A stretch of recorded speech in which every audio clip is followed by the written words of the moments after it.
Welcome back to the My Latin Life podcast. Since 2014, My Latin Life has been your trusted guide to traveling and living in Latin America.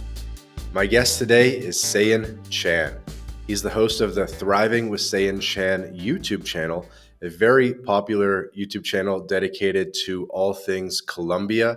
He teaches people how to plan, create, and live satisfying and compelling lives abroad, helps people with Colombia trip and or relocation planning. So we welcome Saiyan to the podcast.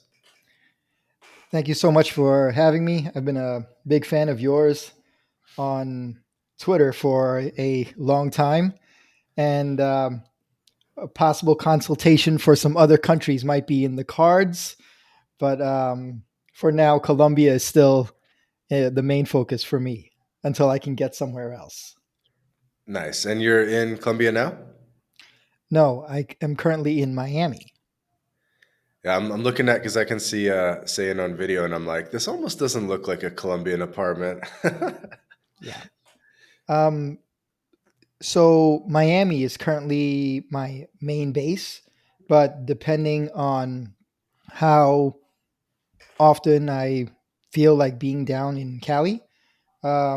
I go down there sometimes as often as every month, but I also have business which regularly takes me to New York City as well too. Mhm. So right now, this happens to be a very suitable base. Middle ground, yeah. Okay, cool. I guess to give you guys a little bit of background, so Sayan's YouTube channel, he's got about just shy of 8,000 subscribers at the time of this recording, about 400 videos. A lot of it is about dating.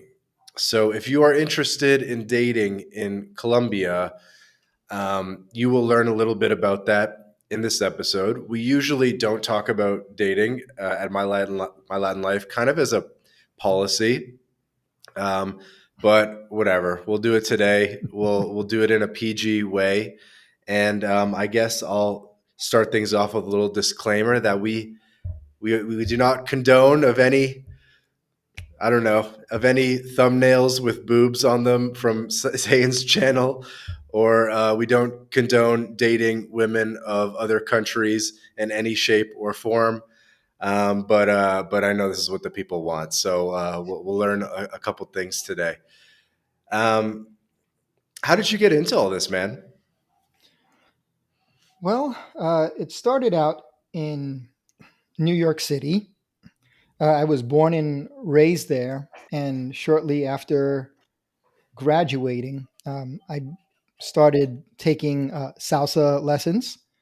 My salsa dance crew, they were all Dominicans from the Dominican Republic. So from them, I learned how to dance traditional style Dominican bachata, and I started exploring the world. And my first trip to Colombia was in 2009, and it was a very short trip. I visited every major city in a week, and I just had the feeling that I needed to go back. So I booked an extended trip about 2 years later in 2011. I wanted to experience the Cali nightlife, that being the capital of salsa of the world. Right. And I wanted to go clubbing because I didn't get a chance the first trip back in 2009. And what I got there blew my mind to a degree that I never would have expected. And at the time in New York City, I thought that I was living an excellent life, but I discovered something so much more suited for my personality that I kept on going back as often as I could. I quit my job and I moved there in 2016.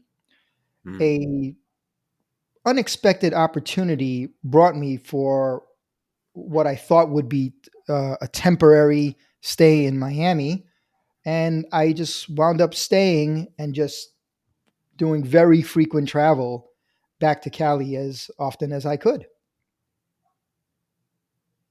Mm. And are you from the New York area or something? Yes, I am. Because I think I caught like a little Jersey accent or something. Yeah, when I want to, I start talking like this. You know what I'm saying? But I normally try to hide that for presentation purposes. Yes, And what was it that you saw in Cali that was so mind blowing? it was the fact that me or anyone with the desire to like learn Spanish and be willing to have to learn how to integrate to this culture, that Mhm. they were extremely warm and friendly, helpful, and in my estimation, the most colorblind society I've come across in all my travels all over the world. So it Mm. has its problems, but the combination of low cost, friendly people, friendly, social environment, and just accessibility. I thought this is incredible. You can't buy this in the United States for any kind of money. So that really opened my eyes to a kind of more relational type of living involving people. And this was before online dating and social media. What does that Really, mean, relational living? meaning that people depend on each other for more things. People aren't isolated in their own little rooms or their apartments trying to ignore people. You know your neighbors. You might meet a person one time at a club or at a barbecue, and then you get invited to their family barbecue the next day. And the ability to meet friends, lifelong friends, even after a short period of time, is something that I found, even in Miami amongst the Latinos here, that it's not quite as easy. It's a bit colder, if that makes any sense. Yeah, definitely makes sense. Something we try to capture at My Latin Life, but it's hard to do, especially in tweet format. But I try to get it out of my guests on the podcast. Um, what's different about making friends in Colombia compared to the U.S.? In the US, the people have social calendars that are full. It requires advanced planning, sending calendar invites via Google or another app. Sometimes it's difficult to even get a call back. Most people screen their calls so they don't even pick up the phone. And people are just generally very, very busy. But in Colombia, everything is more flexible and less well planned out. Now that can be difficult to work with sometimes, but plans seem more flexible, more open. People are saving things until the last minute, leaving days open just to see what happens. So in the case of dating, I can I can go ask three women in a row on a Friday night. Hey, what are you doing tomorrow? It's Saturday night. And the chances of me getting back three answers in a row of them saying, "Oh, nothing. I don't have anything planned," and being able to schedule a date one night in advance is completely realistic. I don't think I can easily replicate that anywhere in the US. Yeah, it's kind of a paradox. I feel the U.S. where it's like people are have more full calendars, but they're also less social at the same time. Yeah, I would agree with that. And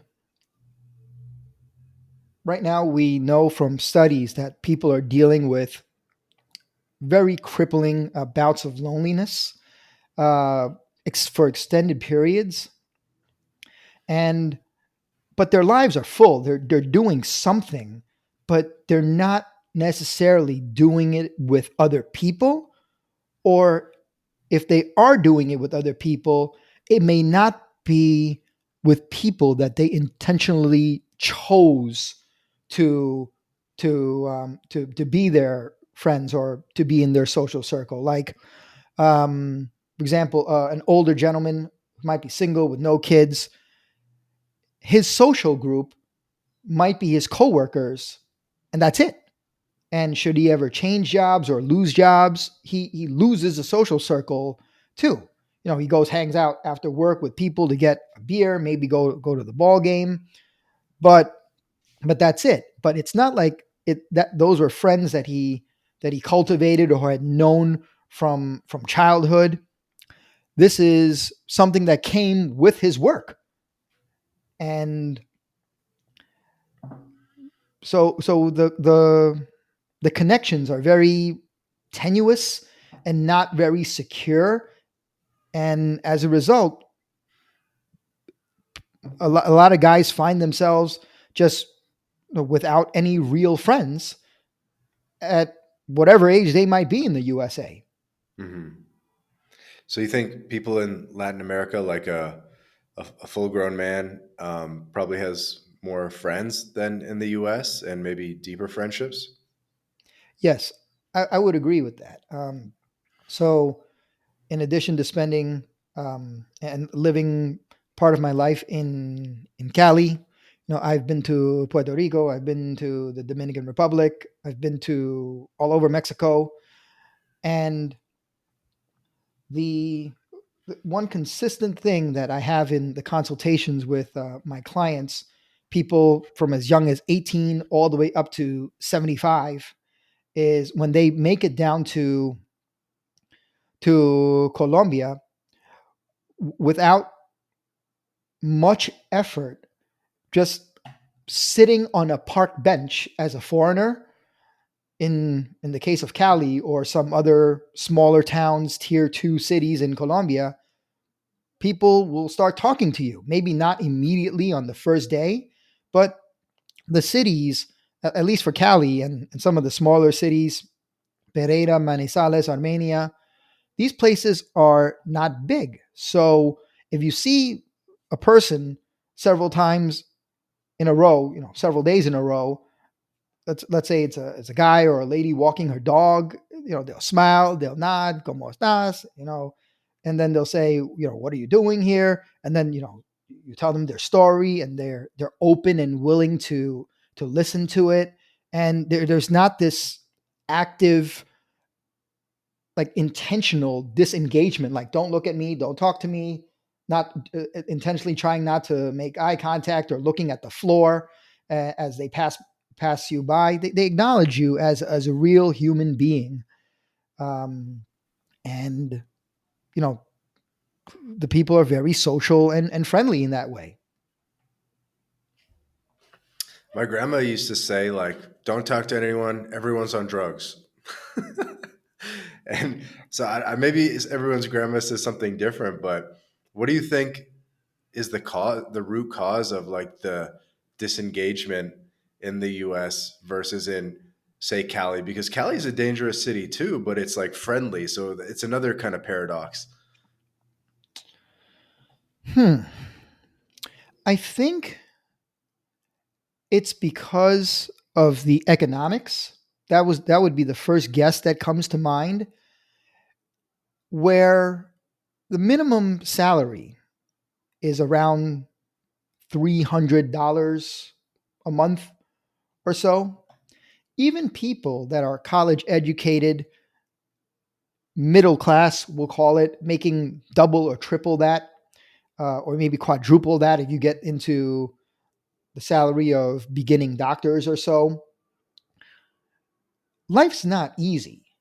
So, in the absence of money, good, high paying, stable jobs, I don't think they have a choice or the ability to really hide away and cloister themselves away from their neighborhood. Because, like, let's say you take the people at the lower end of that income range, the people at the lower end, they've known financial difficulty before, and they've had to rely on friends, family, neighbors, you know, their extended family, extended social circle to bail them out in a pinch.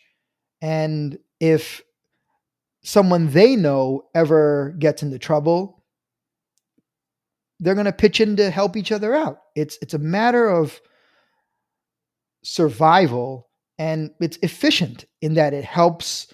Having a large, reliable, trusted, so vetted social network is extremely useful. Hmm. So so that even a person earning the Colombian minimum, if they keep their nose clean, that they're not into any sort of gang banging activity or illicit substances, then that person is able to contribute meaningfully to the lives of the people in his social circle. Hmm. So with that, he's needed and wanted in a way.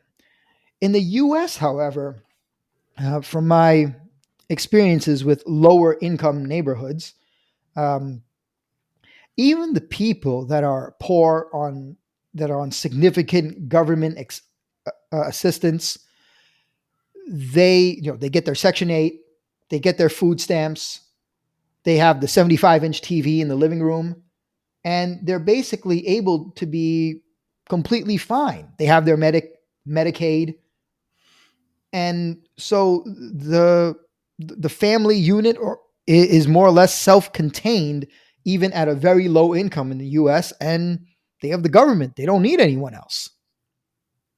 Hmm. Yeah, I mean, in the US, it's very hard to get people to help you out. Like you say, like, hey, like, can we use your truck to transport a couch? Or, you say to your uncle, like, hey, could you, like pick up, your cousin from the ballet or whatever? And it's like they just like make a big show out of how they're being so inconvenienced and like this whole thing. But I find in Latin America, it's just a lot more normal to help each other out, and the way they just go about it is much more humble, and they're just like, oh, of course, like happy to help, and it's very refreshing. Yes, it's refreshing, but like I said before, I think it's due to economics, and it's a product of survival and need. Like, yes, the people are nice, but it also being nice also aids in their survival. So yes, people are having it rough in the US right now, especially economically with the inflation. But in Colombia, things get really bad, can get really bad to an absurd extreme. We're talking, we're not really that far removed from the Cali cartel, Pablo Escobar eras of the 80s, 90s, and even the early 2000s when Colombia was just a no go zone. Okay. Hmm. So, between, paramilitary violence, um, the cartel and drug violence, um, just the streets being dangerous, and bad stuff happens to people at random a lot. People are really humbled by life there, and so they know that they're vulnerable. Everyone knows they're vulnerable. The upper classes know they're vulnerable. So in that way, it facilitates cooperation. Hmm. This has become a very socio experiment podcast, but no, these are good observations. I think people like this. I want to get back to that feeling that you first had in 2011, 2016. Because some people might say, like, well, I don't even want to be in a place where like people are vulnerable and desperate or they're only nice out of necessity. That would be like the like trolling answer on Twitter or something. What would you say to that, and what makes it actually attractive and worth spending time in an environment like Cali, Colombia?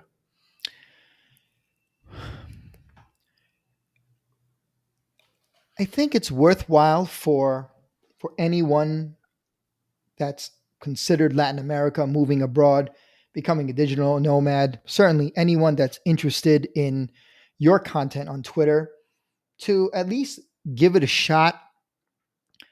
What have you got to lose? Because the way I see it is, and the feeling that I got was that a person that has consistent income at any level would be able to find a place in the strata of that society where they could thrive. And that ties into the name of the channel, Thriving with Saiyan Chan, because even people with minimum incomes, $325 a month, they're able to carve out a life for them that's certainly not easy, but it's good enough that they want to keep on living. You know, they're grateful for being able to wake up in the morning. They have hopes for the future, hope to make more, hope to make a better life. They have people that welcome them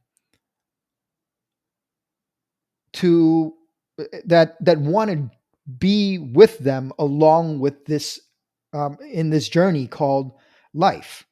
So so that whatever your income level, you can find people to journey with, like And using gaming terms, group with, you know. And what was it for you, or was there like a specific moment? Was it, the salsa bar at 2 a.m. with the dollar beers and the girls dancing, and you're like, hell yeah, like, or like, what was the moment for you where you're like, I want to, like, this is a bit of an epiphany here. This is an experience I want to invest in. It was 2011, and I had met my first digital nomad. Okay, this was several years after the release of Tim Ferriss's book, The 4 Hour Work Week, Yep. and at the time when I was, barely stopped, hitting the fax machine to fax something to someone, the whole idea seemed a bit fantastical and unbelievable. And I got to know this gentleman from England, um, and he was running from his laptop a business that traded in a certain kind of commodity. I'll leave it like that. Okay. And I was just very intrigued. So I sat him down one day and I asked him what he did, asked about his story, and then And this is in Colombia that you sat him down? Cali, yeah, Okay. okay. Cool. And he had been living long term in a hostel which provided breakfast and a a place to lay his head down at night. He worked from his laptop, and his rent was maybe $150 or $200 at the time. He he he would work a little bit during the day. He would nap, and at night he would just talk to other energetic young travelers from other countries. Maybe go out to the salsa club. The lunches at the time were about $2 for a full plate. So he would buy one for lunch, buy one for dinner. So for about $4 or $5 a day, he would take care of all of his meals, and he just stacked income to a degree that was like I don't know. He saved maybe like 90% of his income. I don't know exactly how much, but it was crazy. Um, and he was having a good life despite spending less than £1,000, €1,000 a month. And that really opened my eyes coming from New York City. And he was in some ways living better than you. Yeah, he was. No snow to shovel. Did not have to commute an hour and 15 minutes each way on a subway. And looking at apartment prices that were $1 million. And when I found that this was a viable way of living, similar to what you talk a lot about on your channel with with various countries and cities throughout Latin America, that really ratcheted down the financial pressure because I started just aiming my life more south with the understanding that I would never need to spend $500,000 for the worst house in Brooklyn, in the worst neighborhood, as an example. Hmm. Okay, juicy question for you. What's it like being Asian in Colombia?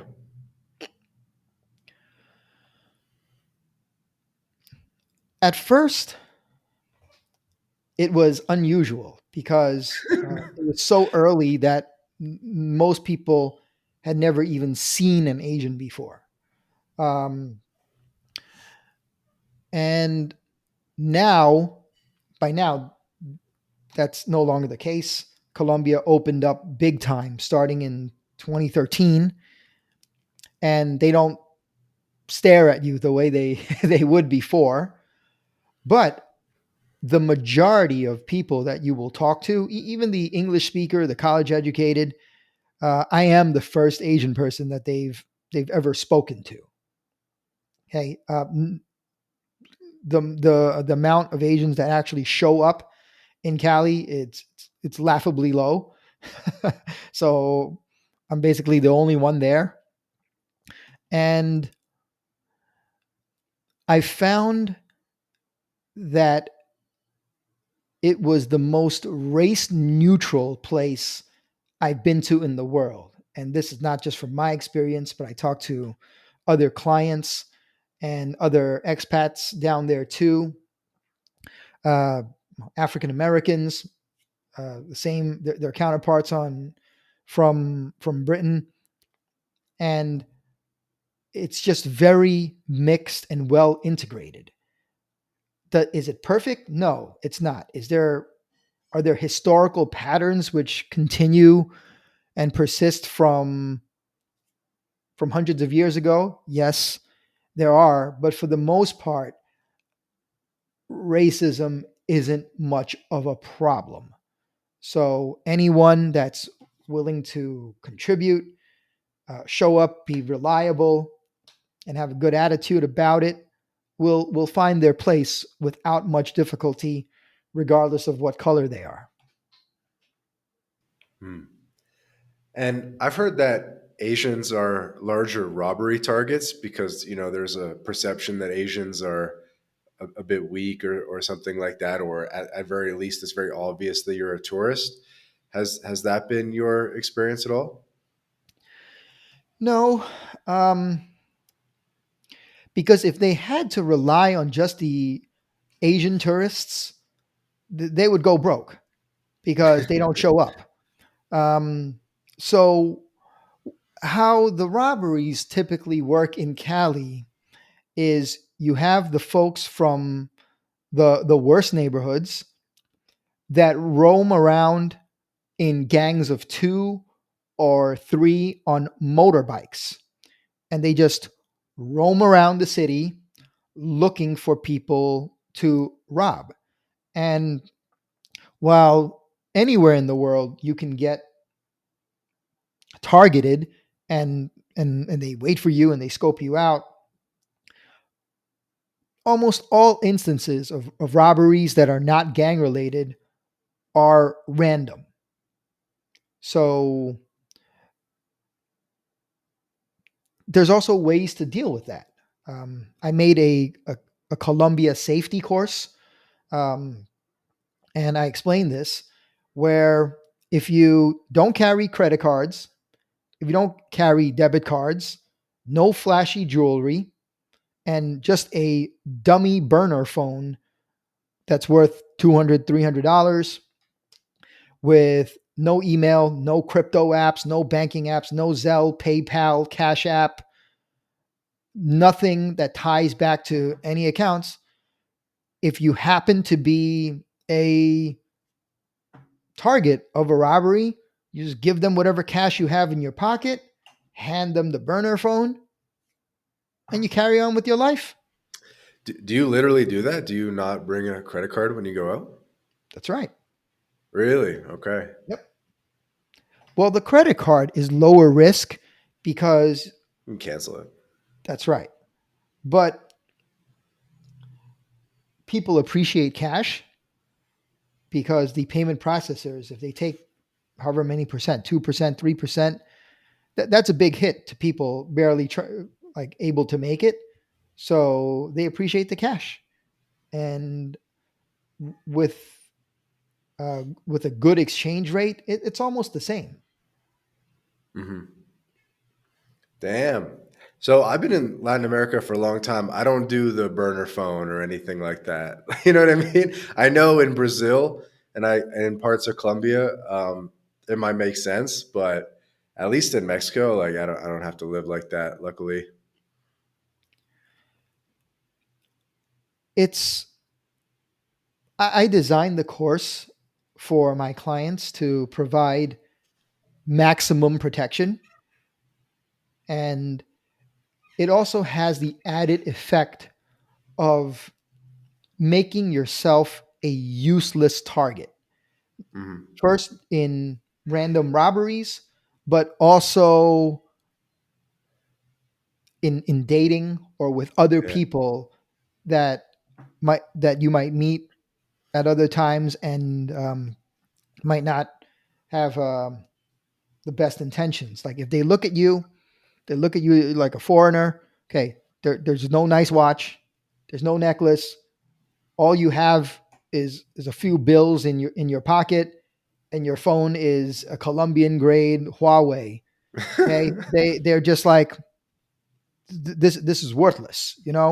Um, a lot of the stuff that goes down in Medellin, you have guys just coming down with the chains. They got the watch, and just don't know how to behave, and some opportunistic women can take advantage of that, and they get cleaned out, unfortunately. But the chances of that are diminished significantly when the women and the groups or whatever criminal groups might be targeting the men realize that you're a worthless target. They risk harming the victim and getting sent away to jail for a very very very long time for minimal to no gain Uh-huh. because of the precautions that he's taken. Have you ever been scoped? No, no, but it's but I also roll to the club with a group of 10. And it's a the social circle that I hang around with are college educated professionals with real jobs. So the encounters are not random. Hmm. So you're a YouTuber. You have a bit of a setup. I imagine you bring at least some of the setup when you go to Colombia. When you go out, do you use like a lockbox or a safe? Do you put your laptop and recording equipment in a safe and stuff before you go out or before you go on a date? Um,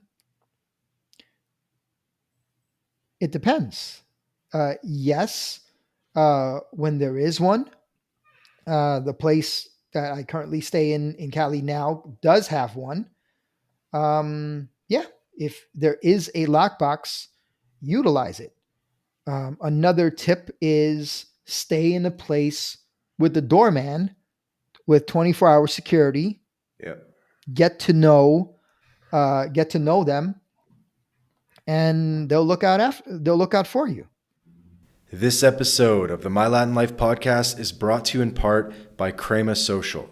Crema Social is like TikTok for international dating. It's an app you can download right now on your phone, and 3 out of 4 people on Crema are single women. The app was founded in Colombia, so unsurprisingly, there are a lot of Latinas on the app, by the way. So, how does it work? Crema Social is a social meal experience where you invite a hot girl for a lunch date via video call and food delivery. New concept, so you'll have to try it out for yourself, but this is probably the best way to meet Latinas before you visit the country.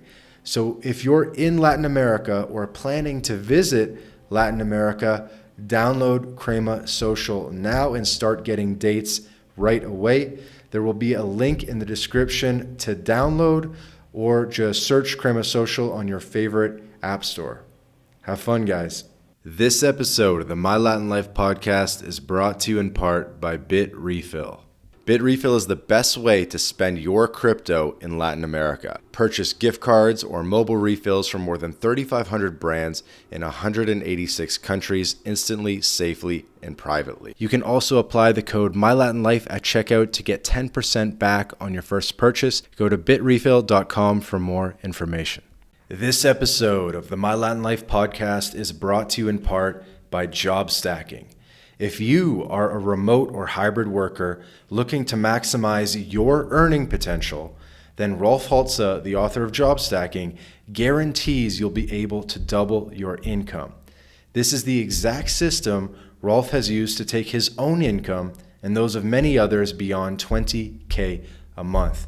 So what is job stacking?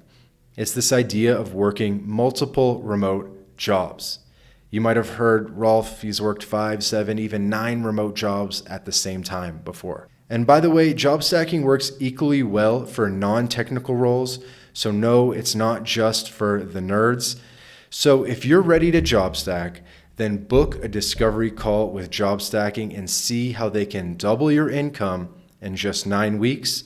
In the show notes in the description, there will be a link where you can book a call directly on the Calendly of Job Stacking and be talking with them as early as tomorrow about how to double your income as quickly as possible.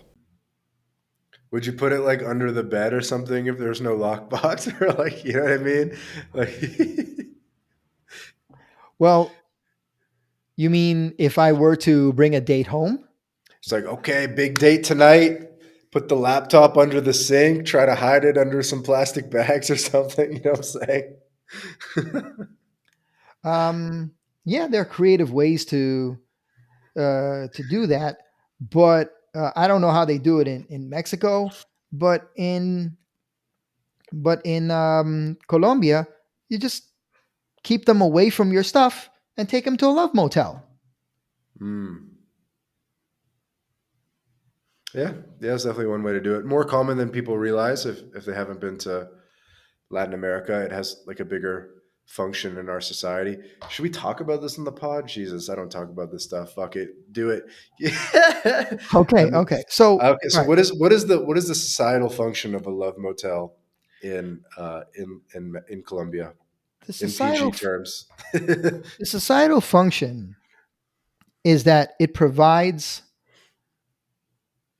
everyone in a household, especially a multi generational household, a way to get away from each other.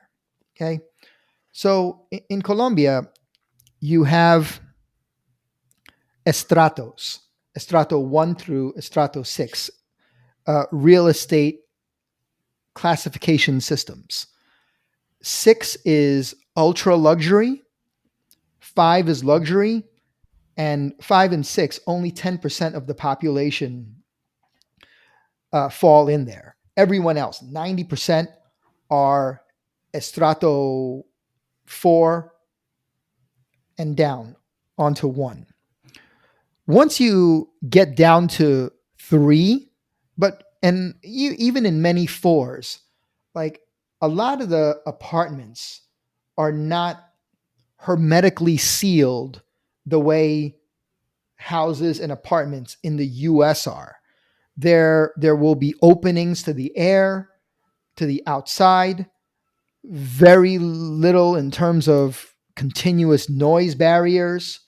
And that's a strato 4. Getting down to a strato 1, man, the walls are just paper thin, and you hear everything all of the time. So if you have a multi-generational household, which is very, very common, that might have up to 3 or Mhm. even 4 generations, Right. You live with no your one's got parents and any your privacy. grandparents. Yeah. So you have no privacy. So the love motels serve a useful function when the chances of privacy, even if no one is at home, like you still got the neighbors. So it's um, it's a very common and accepted thing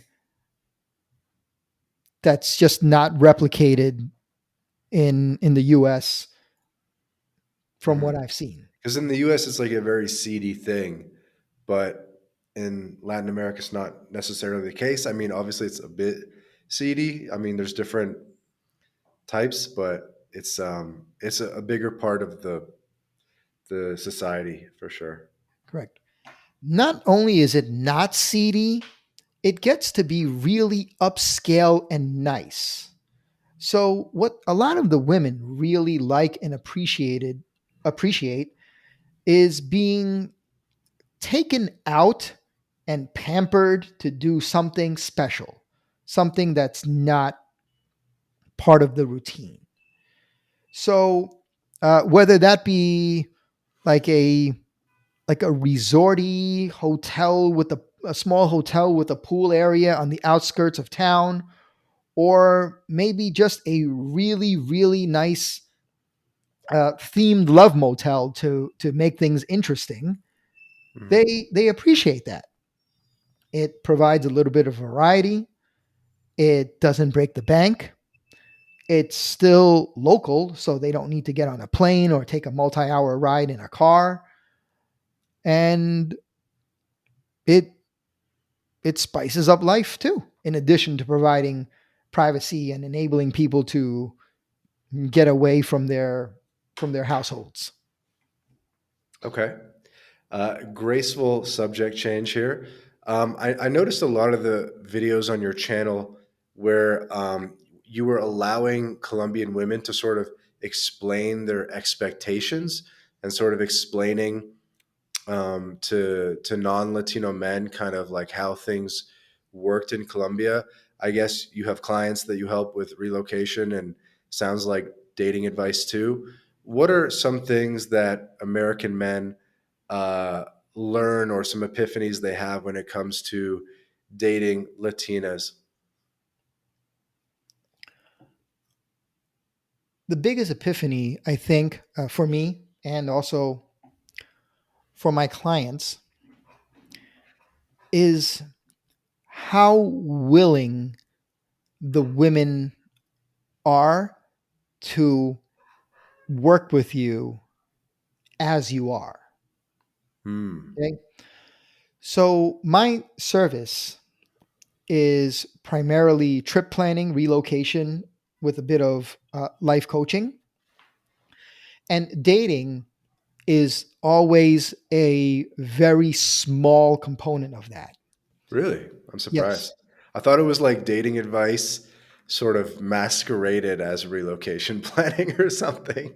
No. So let me. So I'll go back to your question about the epiphany Yeah, sorry. in a Go moment. ahead. But let me just continue with this. The no, it's not masquerading. In fact, um, I made a video called "Your Passport is Your Dating Coach," in that it's not necessary for you to do anything exotic to have a semblance of a dating life. Of course, any a person can improve themselves at any time. I'm not dissuading that, Uh-huh. but the social environment is friendly enough, even for the shyest guy, that they just need to come, make an effort, and they're going to be okay. There's what I spend a lot of my time doing in in the videos that I don't do with the Colombianas, and I try to explain what's going on. I do explain expectations. I I teach guys how to avoid gold diggers.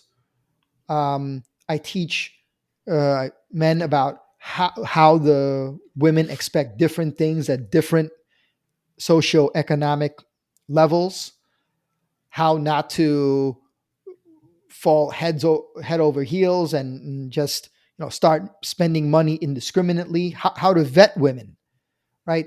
The if I could, if I were to give dating advice, like the majority of it would be like vetting and screening, which is a Hmm. controversial topic in the in the Western countries, because it's somewhat frowned upon for men to actually have standards. So um, no, that's the video. It's on YouTube. Your passport is your dating coach, and it'll Boy, I think the name is yeah. more controversial than the sub communication of what you mean. I think a lot of the old dating coaches used to use this phrase, "You are enough." It's like you don't have to wait to like become some like next version of yourself. It's like you are enough as you are. Obviously, you should implement self improvement, and I think sort of a continuation of that is um, in the US, men think they need to like do a lot. Like you have to be really funny and you have to sort of like take risks. You know what I mean? Um, Whereas in Latin America, it sounds bad to just say you just have to show up. But I think what I mean to say is that humor is less important. You don't have to neg them. You don't have to, I don't know. You don't have to do so much. It's more about not making mistakes. Yeah, Would you agree with that? I would agree with that. And I've I used to be in that scene too. Um, I learned about the pickup artistry in the mid 2000s when it was all the rage. But the more time I spent in Colombia, the more I became divorced from that, Mhm. You had to because unlearn some things. correct, because I found that what we call game pickup artistry, it's a it's an adaptation to a society that's not doing well. If I'm being nice, okay, some would say, like, highly dysfunctional. If you have just tens of millions of people that are lonely, it's just not helping people gel together really well. So the with game, while a lot of it is fundamentally sound as a whole, like it's an adaptation to something that's wrong, so that Yeah. if you were to take those To be habits and go, successful in an environment that's like fundamentally degenerate and not family focused and this kind of thing. yeah, it's like, if I could use an analogy, is all right. You're all right. You got the helmet on, the jacket, you got the oxygen mask, you got the full firefighter gear, the boots and the gloves, the axe. You're ready to go. You step into a raging inferno. You're completely fine, except that the society is not supposed to be on fire. You take that to America, you'll sweat to death, and you also don't need it. You can just take that stuff off. Yeah. Like game they never said buy flowers. You know what I mean? But that works very, very well in Latin America. Whereas in the US, it might be considered cheesy or something.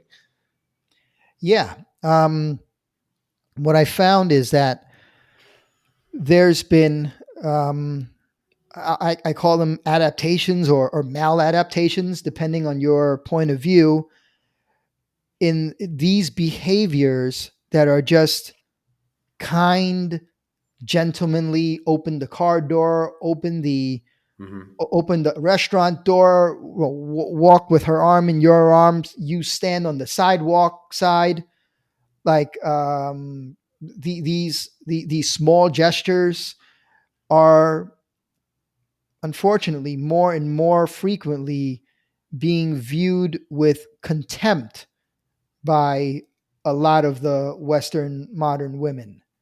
So um, those, if you can call them techniques, that those beliefs, those ways of Like traditional behaving, masculine behaviors it's repelling, in the US. repulsive. Yeah, Yeah, to some to women, not some, yeah. all, I but think it's it's making a comeback, but yeah, that's another topic. yeah, but it's still generally applicable, like you said. Even in Mexico and definitely in Colombia, they really they appreciate it. Small Hmm. gestures. And maybe you hear this from clients. I hear it from friends quite a lot, which is that, and of course myself, is that I had to sort of learn about a little bit more about masculinity, or I had to learn a bit about myself and how to be more masculine, um, um, and sort of relearn those sort of behaviors type of thing. Oh yeah, I had a huge adjustment period too. Like I said, when my life really began in Cali in 2011, I was moving in. I'm sorry, I was living in Midtown Manhattan at the time in a crappy apartment, but I was there, and I was already a skilled club goer, Latin dancer, and how I got into the coaching, the men's space was that I enjoyed and was comfortable in that environment enough that other people would bring guys who were lost to me to see if I could help them, and I would have to figure out ways to get them out of their shell, make them not so shy.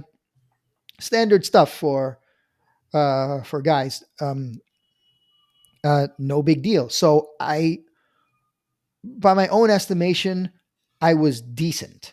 Okay, I was decent socially, and when I got to Colombia, I met two friends who are still like brothers today. Who one of whom was about 6 7 years younger than me, whose whose skill level vastly surpassed mine, and I didn't understand why. A local. A local. Okay, so here you had this. Yes, he was taller, he was darker.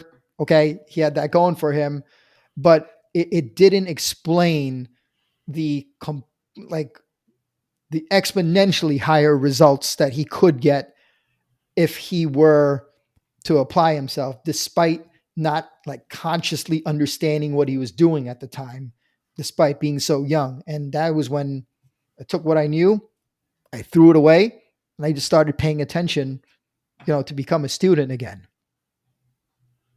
Yeah, it's kind of funny. It's like the average Latino male probably has better game than like a so-called NYC, LA, Miami pickup artist. Yeah, I would agree with that. The the two groups of people that I've met that have the highest level of game in the world that I can tell are the Brazilians, and a close second I would put the Colombians. Um, there, and it still goes on today, every day, is that the local men there that go to the gringo clubs where the foreign tourists congregate. The Gringo Tuesdays. Hmm. Um, Medellin, Bogota, Cali, the these men, their ability to hook up with foreign women from Australia, England, Netherlands, USA, Canada, you name it, the numbers are astronomically high. So the Western women that a lot of um, the men in the U.S., for example, can't get, the should should those women get to Colombia, they have no defense against the kind of raw masculinity that a lot of like those men have down there. And in that way, it's a nice pairing for both of them.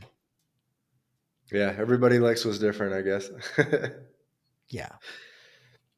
And it makes sense because like American culture just is not conducive to learning sort of male female dynamics.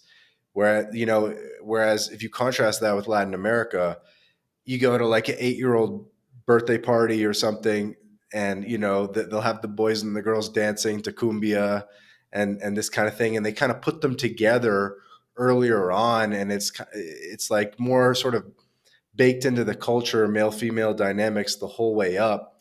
Not in like an overtly like crazy sexual way, but almost more in that like meet, not like kind of like a meet your partner at a church kind of dynamic in a way, or I don't know. But it's like in the states, it's almost like we're completely segregated and separated until you hit 16 or 18, and then it's like, okay, go time, and then we're like, shit, like we don't have the skills, and then you kind of try to spend maybe your college years or a couple of those post college years learning the skill set, but you're learning this thing late. You're just not going to have this. It's the same as if it was learning to play soccer. Like if you were playing with the soccer ball since you were 2 years old, like you'd obviously just be naturally better than someone that said, "Hey, you're 16 now. It's soccer time," and then you're like, "Oh, what? Okay, soccer's important. Okay," and then you just don't. You know what I mean? Yeah, I do. And I think that's why we're getting a lot of people, a lot of men that find themselves in the involuntarily, you know, Incel. yeah, camp. Because, the way I look at it is countries are people making factories, and they make people with characteristics, functions, um, skills, etc. And they are increasing, and the society is increasingly making people that are unable to pair up with each other long term successfully on both sides. It's mutual. I talk about it. The term I use to coin it is IMI, increasing mutual incompatibility. You take you take a young man who maybe was a little bit on the shy spectrum, never really was on the assertive, brave side. So he finds himself as in 18, never having a girlfriend, and now he's expected to go to college. He goes to college. He's in a place where he now has a lot of money and time invested, and you have things like what was it, Title IX, and just an accusation or just misinterpreted awkwardness can result in expulsion and the ruination, at least temporarily, of his very short life In the U.S., in the they're U.S. like, "Oh, it's creepy." They give you like the creepy banner. It's like that guy's Correct. creepy. It's like, no, he just doesn't like. It's just new to him. Correct. Yeah. In today's modern era, the anonymity that we used to have in the 2000s and before, where you could just bomb talking to every woman a whole night in a club and the game just resets. But now with the smartphones, this could live on forever and haunt you. So that serves as a like a social anti-lubricant to prevent an already shy guy from even making an attempt. So he never gets a chance to start the social engine, which would lead him to be smooth one day and hopefully appealing to some women. Women, on the other hand, are just being inundated with offers, especially on the dating apps, so that even the most like mid woman out there is getting hundreds and hundreds of matches. So without leaving her couch, the social opportunities land in her hand. Mhm. So you have women that are increasingly being more socialized to a far higher degree than the average man. So the women are very socialized. They learn from the dating their their plentiful dating experiences to whatever extent they want to take advantage of them. Those women get a lot of social experience, and in the process of going through those numbers, they will definitely meet highly socialized, smooth guys. So that if the unsmooth guy, the guy in my example, winds up talking to her like texting awkwardly, or he's not just like, he doesn't have things handled, dialed in fully on a date, he just gets dismissed by woman after woman after woman, all of whom have better experiences with more males, and then it's just like, there we go, you Yeah. know. Yeah, I think everyone knows the dating market is kind of crazy in the US. Okay, I have a question I want to put to you. It's kind of another paradox where in Colombia or Latin America, as you mentioned, the girls will meet you more where you're at, even though you're kind of clumsy. And in your example, you're not smooth. And it's kind of a paradox because these countries have like the smoothest guys in the world, the most masculine, like their game is on point. And so they have optionality with guys with, smooth on point game, the locals, but they're willing to meet you where you're at as a clumsy foreigner. Isn't that like a funny dynamic or a paradox, or how do you think about that? Yeah, I've been able to determine that there are two main causes for that. The first is economics. A man that's even earning the Colombian minimum, as long as he can do it consistently, is able to make an economic contribution and improve and stabilize the lives of many women. So when you have even an awkward gringo, if he's earning basically anything, that's a standard in Right, like 10x like, effectively. yes, even a guy who comes to Colombia, let's say he becomes a English teacher, teaching TOEFL, and over the years, because those are in short supply, he could be making $1,000 US. We're talking about a guy from the US Uh-huh. getting a job with a Colombian company, earning 1,000 US. Uh-huh. But even still, it's like you probably tell guys don't lead with money, like lead with, a genuine dynamic, but it's just sort of like a sub-communicated, understood thing so that's kind of point one. Yes, but part of that subcommunication is that whatever level of earnings this man has, he's able to contribute to this woman's life. Contrast that with what you have in the USA, with women with, 5 6 figure debts, men making average amounts of money, where those men are just living paycheck to paycheck. Those men are economically worthless to the Okay, average I see. I American didn't. I woman. didn't think you were going there with that point, but yeah. So you're saying like there's just no necessity for the man type of thing, whereas in Colombia there is. Correct. And that's Right. why they'll tolerate the clumsiness because there's a necessity there. That's one of the two main reasons. Uh huh. The second, my opinion, is that the the Colombian men have a terrible reputation, and and I know it's funny, but and many of the women are very wary of the local men. Infidelity, cheating, making babies, but then just disappearing from the baby mamas. Um, it's very, very common.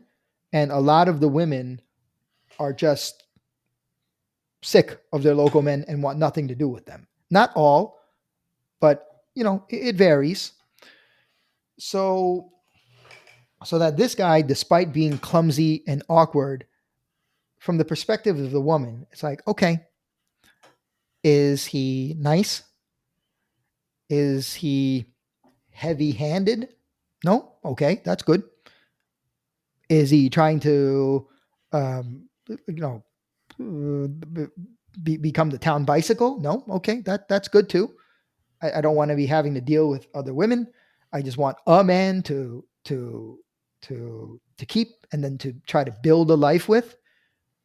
And at a distant third, I would say is exoticness. Well, Yeah. not distant third. I'll put it on third.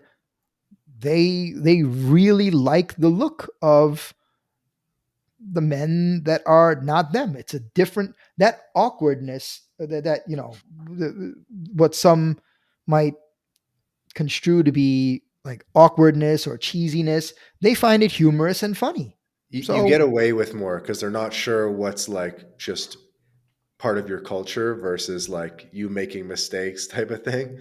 So they you kind of get a little bit more leeway for sure. yeah, so the combination of those three factors, the cultural and economic incentives are still in your favor as a Yeah. man. Yeah. Things we don't openly try not to openly talk about my land life, but I love I love these discussions. I'll do like maybe one or two more questions, and we'll kind of wrap up. I want to be respectful of your time. I can do maybe like max 20 more minutes.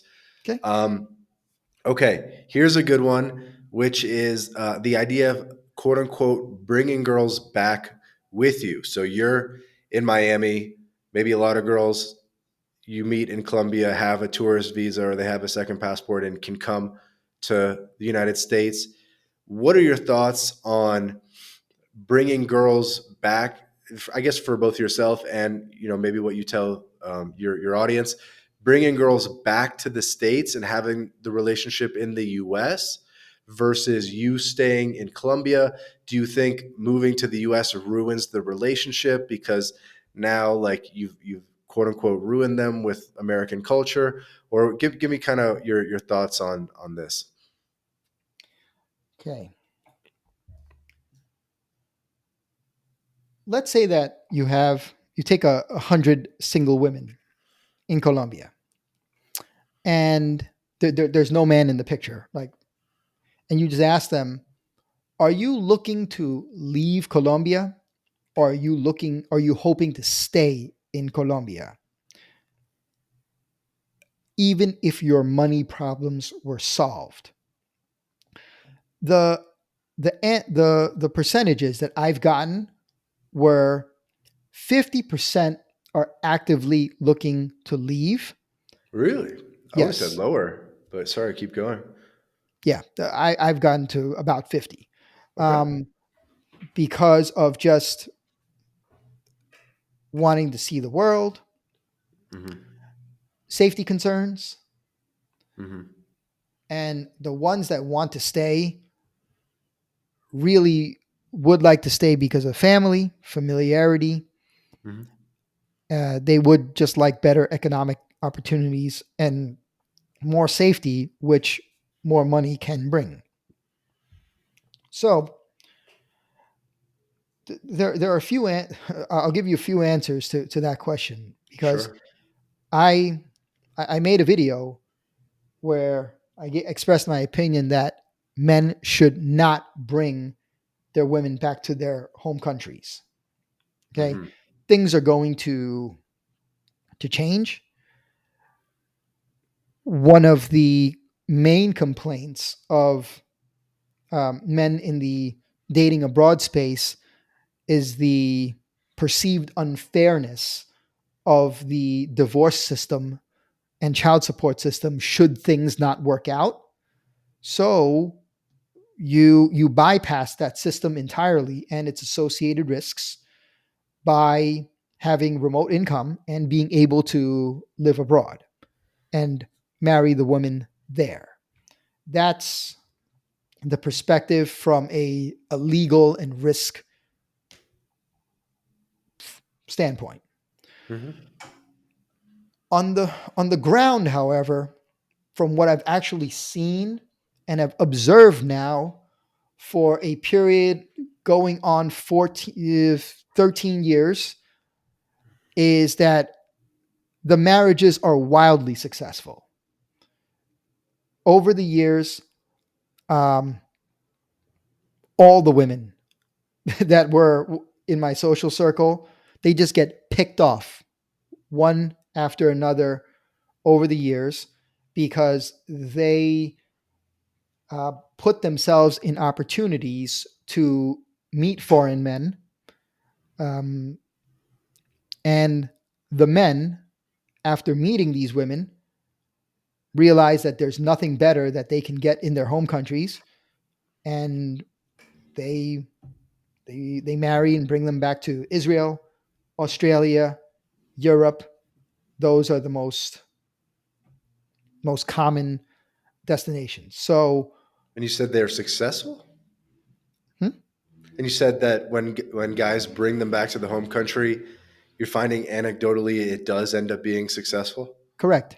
Because after 13 years, I'm not aware of any divorces. Things still seem to be working well. There are children. They manage to build a life with the men managed to build a life with these friends of mine who used to live in Cali, and raise children and move on with life. So it seems to work. So it's almost as if you're more like lower chance of divorce, higher chance of a successful relationship, finding a girl in Colombia, bringing her back to Germany versus just, marrying a German girl and 50% chance of divorce.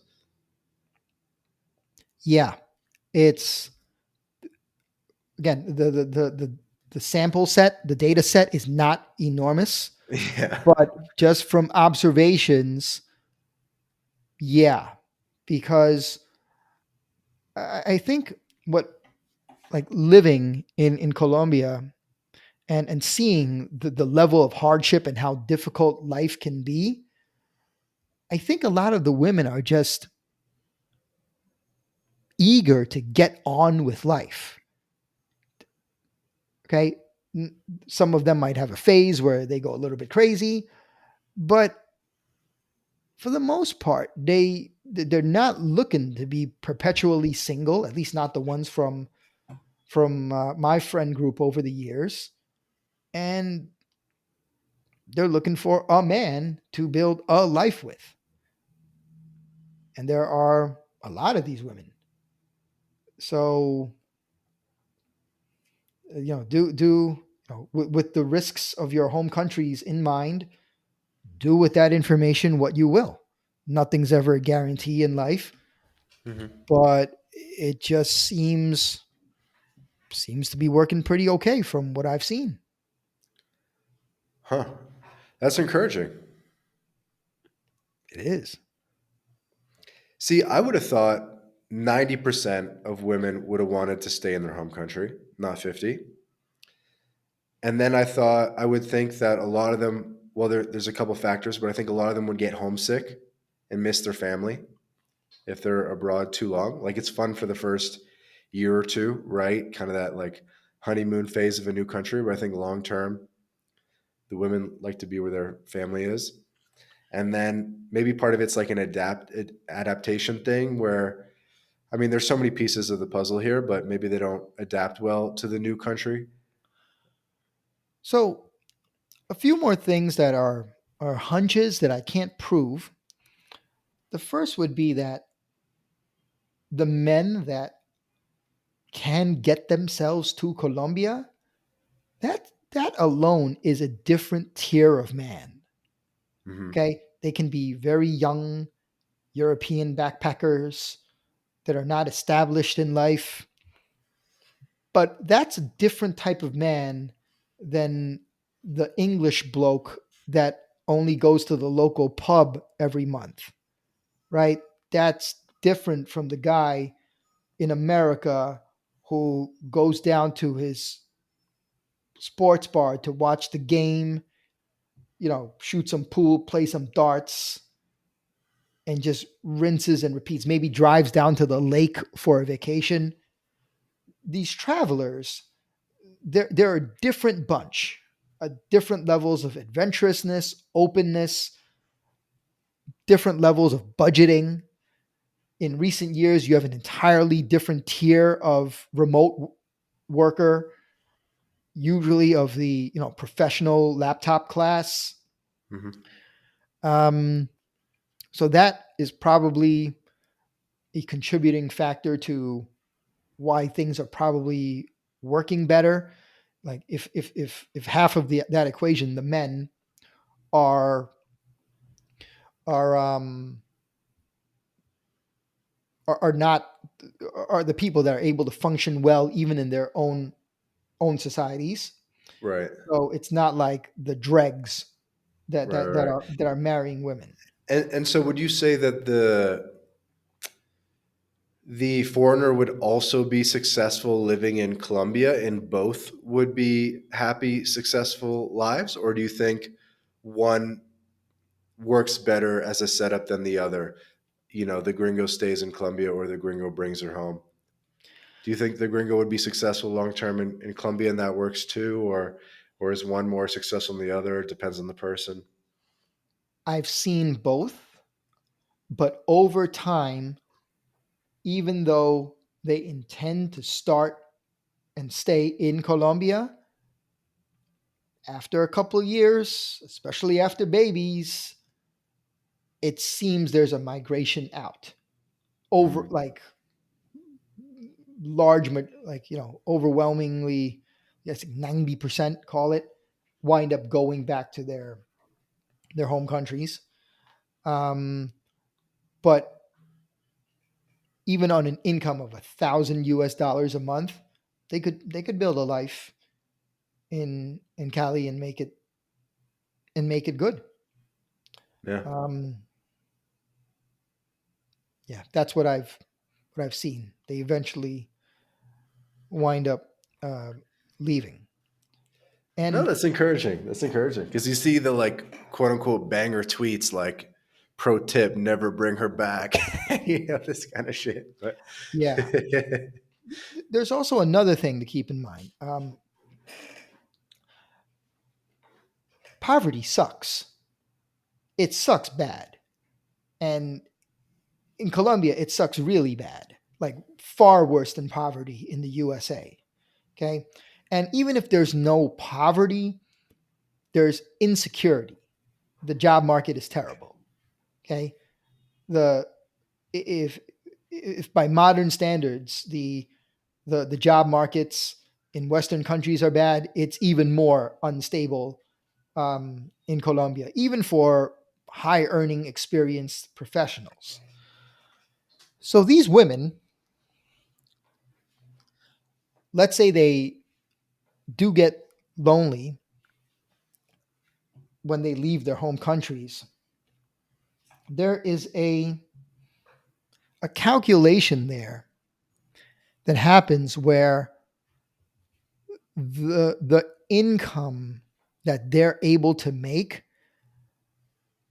is able to provide a comfortable life in, let's say, Germany or wherever, and it's also able to supplement their family back home. So for an unselfish person, this is a very good deal, Hmm. right? So a woman, she gets her husband, she gets a significantly better, you know, overall economic um, Yeah. pathway towards Yeah, improvement. I feel like it is the women that often do want to go to the Germany, to the Australia. They want to be somewhere with perfect sidewalks and perceived safety and this kind of thing. And it usually has to be on the guy to be like, no, no, no, like the West is declining, like we're better in Colombia, kind of thing.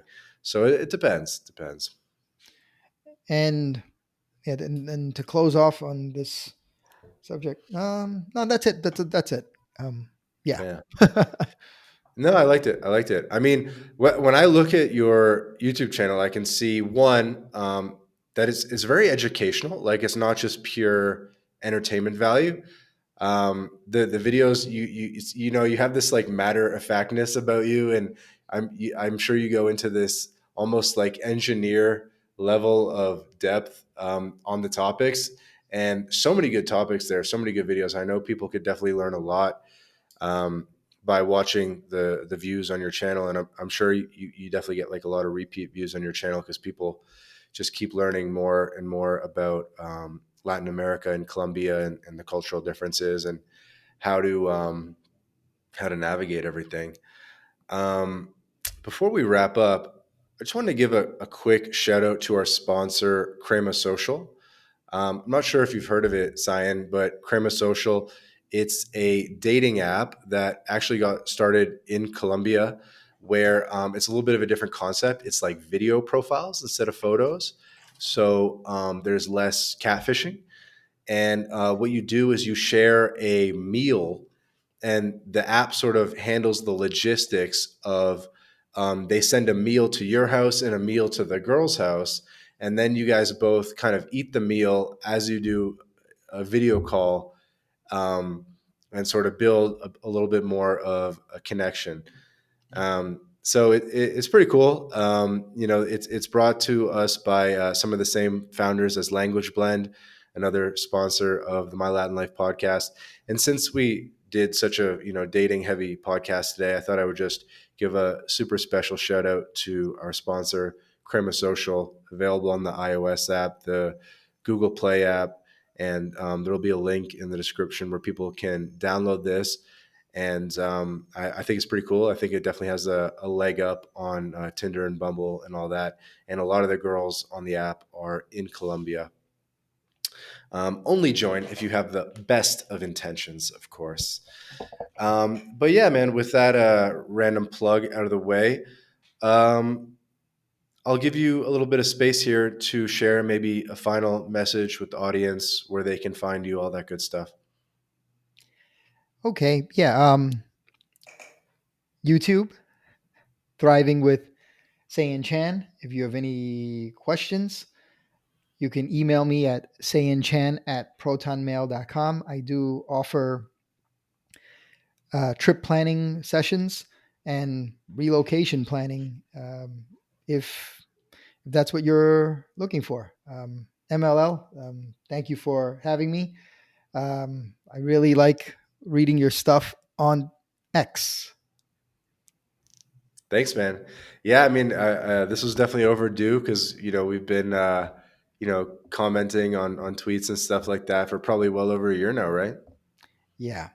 I still haven't decided what I want to do exactly with Twitter yet, but with X yet. But I intend to join the ranks soon, more actively. That is. Bro, if you just took like an AI and sent fed it your videos and said like give me like a tweet format of this video with some bullet points and stuff, I'm sure it would rip on X because there's actually not too much of that sort of educational male female dynamic type content out there that I see. So I think you would definitely do well with it. Yeah, I hope so. I mean, yeah, and I'm a mechanical engineer by training, so that's I where knew it. I knew it. the presentation comes in. Yes. You can even just post the videos right on X, right? You can just upload the 15-minute video directly on X. So Might as well. I've never tried. Yeah, I do that. This podcast is going to go right on X. So as we transition to the outro, this has been another episode of the My Latin Life podcast. Again, our guest today, Saiyan Chan, at Saiyan Chan, thriving with Saiyan Chan on YouTube. The My Latin Life podcast can be found on Spotify, Apple Podcasts, every major podcast player, YouTube, X. So wherever you're listening to this, please be sure to like, subscribe, leave a comment, and we'll catch you in the next episode because we drop 2 episodes a week with amazing guests like Simon. Thanks, man. Thank you. Take care. Hey guys, quick note at the end of the episode here. If you made it this far, you might be interested in working with My Latin Life personally to make progress on your internationalization plan. So whether the next step for you is getting residency in Latin America, lowering your taxes, choosing the best country, maybe a little birth tourism, whatever the next step is for you, of course, My Latin Life can help. We've helped people in their 20s, their 40s, their 60s, because I truly believe that Latin America has something to offer people at every stage of life. So if you want to become our VIP client, if you want to work with Vance, myself directly, book a call. There will be a link in the description. There will be a small fee for the initial consultation, and we do that to filter out the time wasters and focus on the best of the best clients. But if you're listening to this podcast and you made it all the way through the episode, I know you're the best of the best. But we're ready to work with you. So book that call. Hope you enjoyed this episode of the My Latin Life podcast, and we'll catch you in the next one.